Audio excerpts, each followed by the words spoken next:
Today was a perfect example of why our choice of words matter. The way we say things, the way we articulate things, the verbiage that we use matters immensely. Human beings communicate. That's just something innately about being a human. It's not chirps and different barks or what have you. It's we can use language in a way that builds, destroys, shows love, shows compassion, shows disinterest. And the way we go about using words is what makes that so effective. So for today, we were talking about the trajectory of somebody within the company, and somebody brought up that at some point this person's going to fail. And using those words of they're going to fail, failure is going to come for them. What they're ultimately trying to say is they're going to make mistakes, and when those mistakes happen, we learn from them. But that's a lot different than saying they're going to fail. Typically, failure is it's an end destination. It's a finalization of something, and so for somebody to fail usually means there's not a high chance of them coming back, as it is expressed. So a much better word to use is mistake. Mistakes will be made and we learn from them. And that's just like that's just such a small instance of why what we say matters.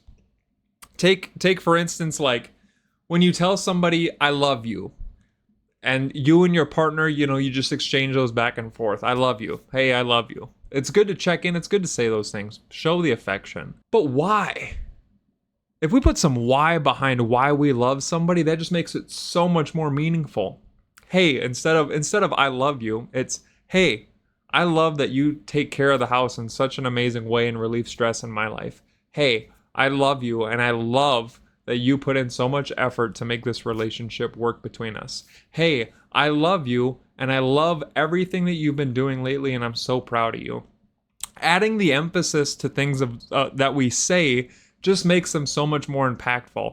And that can work for the inverse too. If you're in a situation that you don't want to be and you just say, I don't know, man, or maybe another time, or I got something going on, you can be upfront with it. Like, hey, I don't really like the sounds of that. Nothing against you whatsoever, but I don't think that's for me, for X, Y, and Z. Or you can say, hey, I'm glad you approached me on this. It sounds like an excellent idea, but I'm going to have to sit that out because it doesn't sit right with me. If we all learn to communicate better that way, and we understand that people express themselves authentically, which is a whole different thing of getting to that point. But if we are all under a mutual understanding of that, then the whole worry about how we say things or the way we say things kind of goes away if we all know that we're acting in the best interest of how we're truly feeling and that we're not trying to pass judgment or hurt somebody else.